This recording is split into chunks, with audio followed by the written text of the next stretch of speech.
अकबर बीरबल की कहानी, अंधे या देखने वाले। एक बार की बात है, अकबर और बीरबल किसी बात पर चर्चा कर रहे थे। तभी एक क्षण ऐसा आया जब राजा अकबर ने कहा, बीरबल, दुनिया में 100 आदमी के पीछे एक अंधा व्यक्ति होता है। राजा की ये बात सुनकर बीरबल ने उनकी इस बात पर असहमति जताते हुए कहा, महाराज, मेरे हिसाब से आपका आकलन कुछ गलत प्रतीत होता है। सही मायने में दुनिया में अंधों की संख्या देखने वालों के मुकाबले काफी अधिक है। बीरबल का ये जवाब सुनकर राजा अकबर को काफी आश्चर्य हुआ।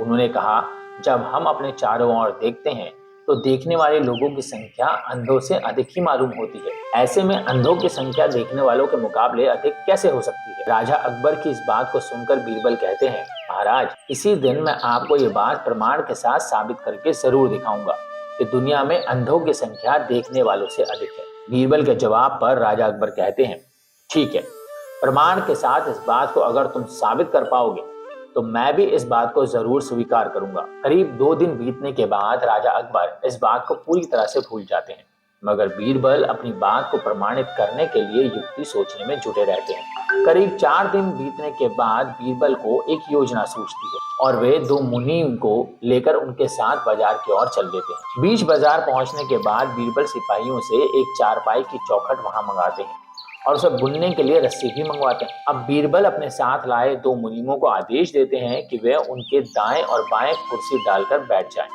साथ ही इस बात का ध्यान रखें कि दाएं बैठने वाले मुनीम उनके राज्य में मौजूद अंधों की सूची तैयार करेंगे और बाएं बैठने वाले मुनीम देखने वालों की सूची। बीरबल का आदेश मानते हुए दोनों मुनीम अपना काम करने के लिए कमर कस लेते हैं और बीरबल चारपाई बुनने का काम शुरू कर देते। बीरबल को बीच बाजार चारपाई बुनते देख धीरे धीरे वहां लोगों की भीड़ जमा होने लगती है। इस भीड़ में से एक आदमी अपने आप को रोक नहीं पाता है और बीरबल से पूछ लेता है, आप ये क्या कर रहे हैं?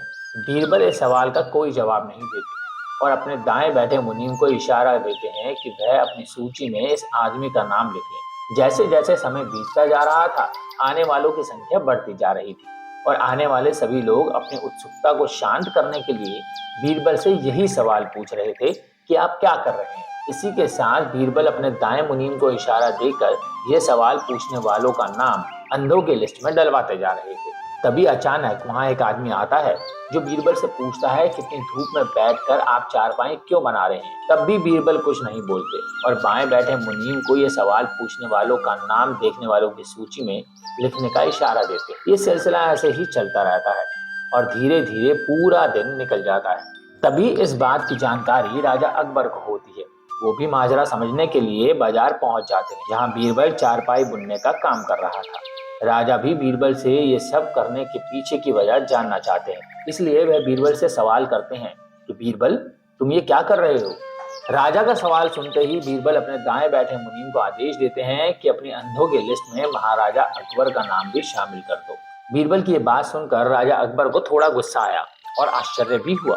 राजा अकबर ने कहा, बीरबल, मेरी आंखें पूरी तरह से ठीक हैं और मैं सब कुछ अच्छे से देख सकता हूँ, फिर क्यों तुम मेरा नाम अंधों की सूची में चढ़वा रहे हो? राजा अकबर के इस सवाल पर बीरबल मुस्कुराते हुए कहते हैं, महाराज, आप देख सकते हैं कि मैं चारपाई बुन रहा हूँ, फिर भी आपने सवाल किया कि मैं क्या कर रहा हूँ। अब महाराज, ऐसा सवाल तो एक अंधा व्यक्ति ही पूछ सकता है।